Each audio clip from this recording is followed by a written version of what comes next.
Hello, it's me, Amalio, and welcome to another episode of Game Review. For today's episode, we're going to be looking at my entire collection of the Xbox 360 games. Now, once again, I haven't played any of these games, so, yeah, sorry to all the Xbox 360's fans out there. Except for the Kinect games, I played about, 2 of them. But besides that, I haven't really played any other Xbox 360 games. I'm sorry. But nevertheless, we're still going to do this. So, without further ado, let's go. Speaking of the Kinect, that's what we're going to start with. All the games I have that require the Kinect. Starting off, we have Motion Sports Play for Real. This one I didn't play. Mostly because they're just not as amazing as the Mii's. Up next, we have Wipeout in the Zone. Now this one I played.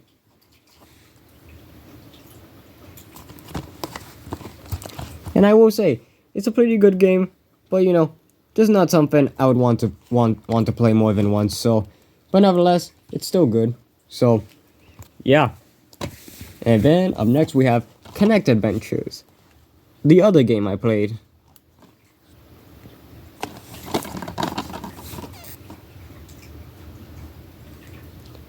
Now this one, I was bothered by the controls, so I didn't really like it that much. So, yeah, this one's pretty bad.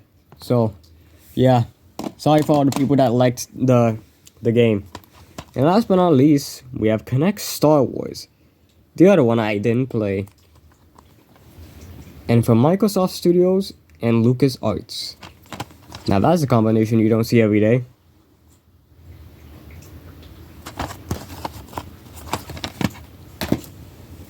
And now that we've done that, it's time to go into the actual Xbox 360 games. Starting with this weird clamshell of Viva Pinata. Includes a little slipcover too. Look at that. Here it is with the slipcover on. You can see the title, the Donkey Pinata. Even the title on both sides. Even you got the back. Even with the slipcover, when you slip it off, you get the entire donkey in full view. And even, and it opens like this, which is crazy. Includes a little instruction manual, which includes the disc too. So, that's pretty cool. Including a bonus disc. Now that's a rarity. Get it? But yeah, nevertheless, I've seen some clips, and I'm proud of what Ray was able to do with this.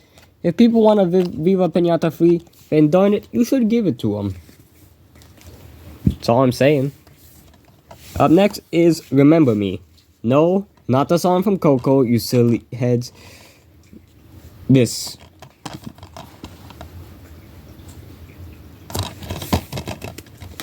Disclaimer, the rest of these games I haven't played, as stated before, so, yeah. Anyways, up next we have Lollipop Chainsaw. What a title.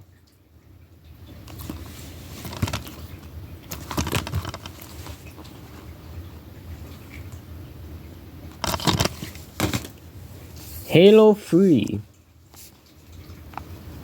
Most people that play on the Xbox have heard of Halo.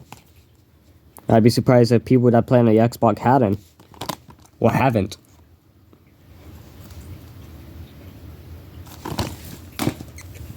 Up next we have Gears of War 3. Now I know what you're thinking. Why do you start with 3 instead of 1? Because who cares?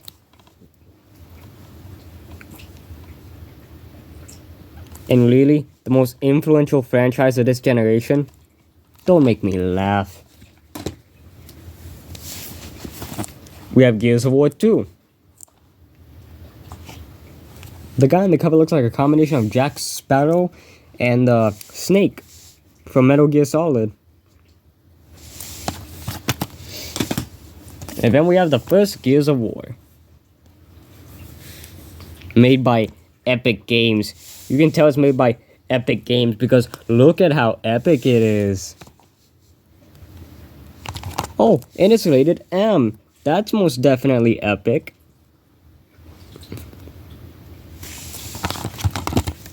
Alright, enough of that. It's time for Far Cry Instincts Predator.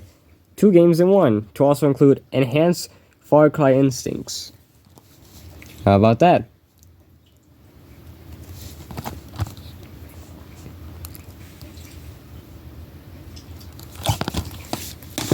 Up next, we have Fable 3.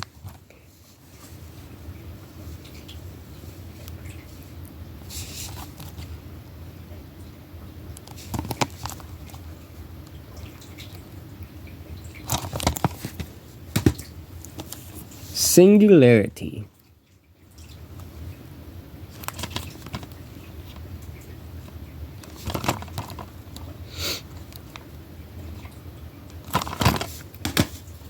Space Marine of Warhammer 30,000. I don't know why that's included in the title, because that's just kind of stupid. Because if it was a logo, then you could have just put it in the bottom of the corner, like shown here. But if you put that in there and make it so small, that just doesn't make sense. Splatterhouse. Now this just almost looks like the skeleton from those Gears of War title, the side covers, if you know what I mean. But who cares anyways? They already stole that from Hydra anyways. Besides, most people use skulls anyway, so doesn't make that much of a difference. Wet.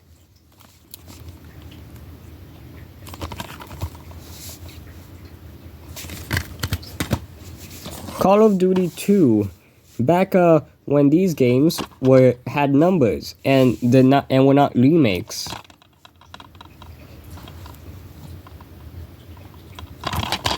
That must have been quite a time.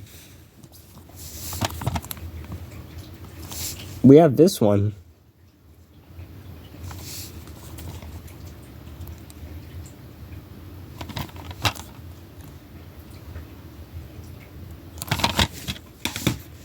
We have Alan Wake. Good to let people know why it's rated T on the top, saying a psychological action thriller. Good to let people know what they're getting into. We have Shadows of the Damned, a Sudasi trip.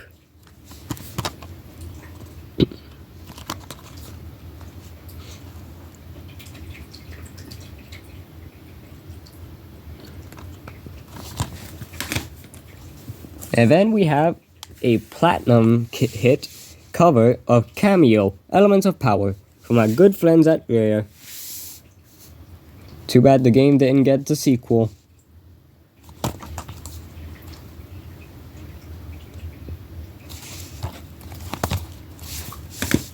Speaking of which, here is Perfect Dark Zero. Now, they are going to make a new game for Perfect Dark, but we are yet to know when it will be released, and haven't gotten any new updates on it yet, so yeah, who knows? Who knows? But not gonna lie, she kind of looks like the Black Widow. Anybody else think that? Or is it just me? Probably just me. And then we have Mass Effect.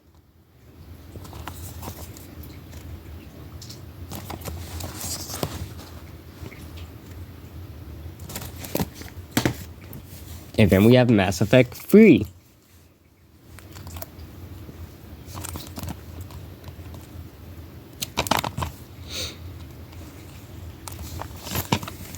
And then we have Mass Effect 2.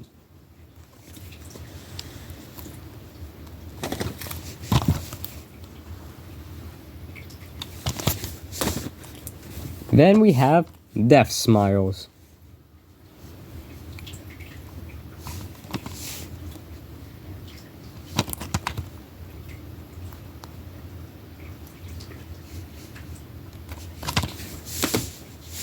Alright, one more column left to go. First up, we have the first Dead Rising, when this was a thing.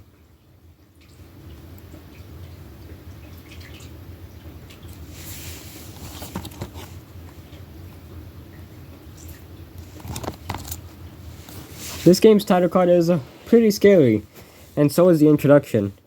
I know it definitely still spooks me, but not the title screen anymore. Now but the intro still does. Very scary. Definitely deserves its M mature rating.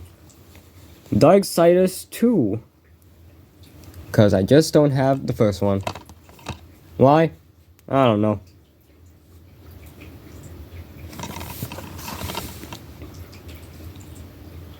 Look, the THQ logo's purple. Dante's Inferno. Looks like somebody that would be from either Monty Python or from the movie 300. Up next we have Crackdown 2. This is a nice looking cover.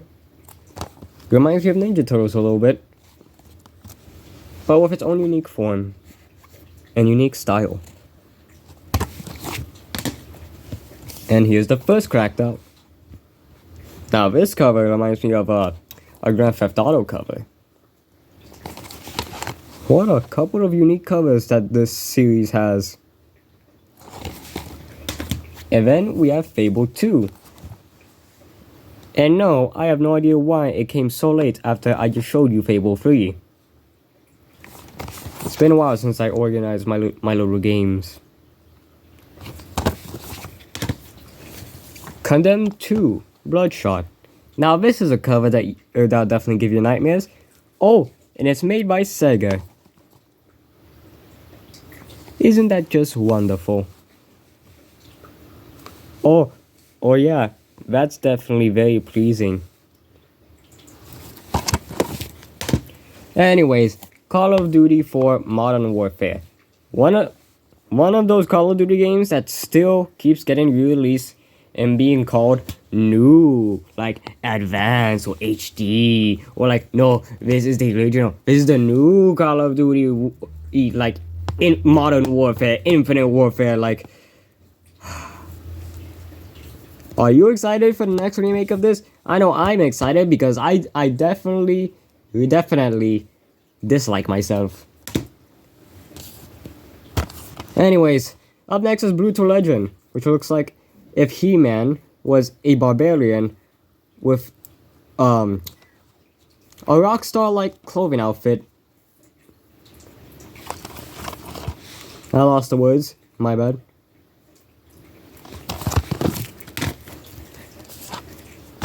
Big Bumpin'. I wonder how many people have grown up with this game. Look at the Burger King right there.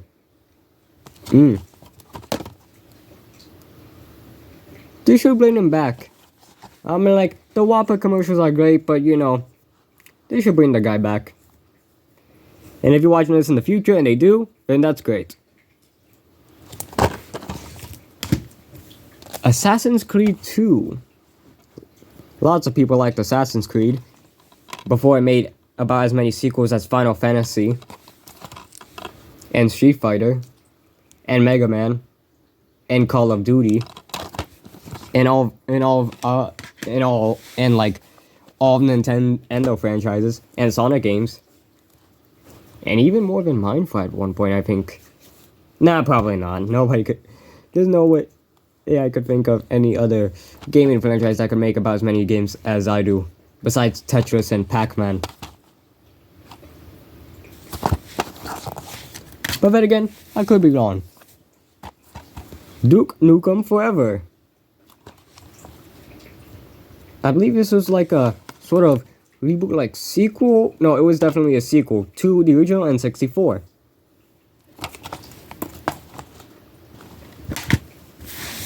Dragon Age Origins. Every time I see the name BioWare, I keep thinking that it must have been from the company that made Bioshock. Because it would make sense, you know. BioWare, Bioshock, I don't know. And then we have Dishonored.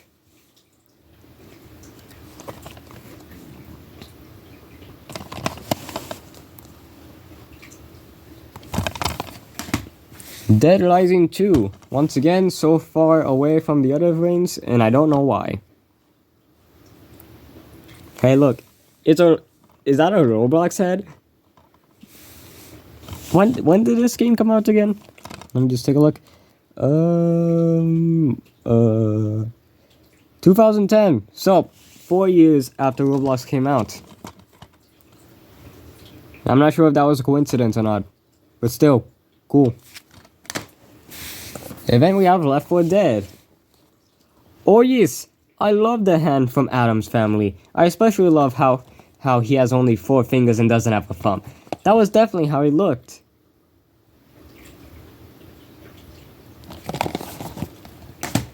And then we have Dead Island. If there's anything I know about this game, is that I've heard many people talk about the opening cutscene and how it's one of the most impactful and one of the greatest openings ever. So, yeah. I wonder if the game is actually about as good as the cutscene that everybody talks about. Who knows? Because I'm afraid I won't have the time to know. And then last but not least, we have Lost Planet Extreme Condition. Gives a sort of Star Wars Aftermath sort of aesthetic, if you know what I mean. But yes, I can totally see what this game is trying to do. And that is every single game from the Xbox 360. One game out of the 2 games I played, one was good, one was bad. And once again, a lot of games that I haven't played. But, you know, it is what it is. We're not able to play every single game in console out there. So, it's fine. Besides, if you're able to play at least one or two, that's pretty okay.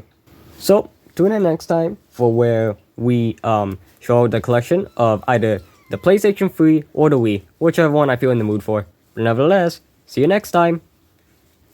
I'm gonna hit a piñata.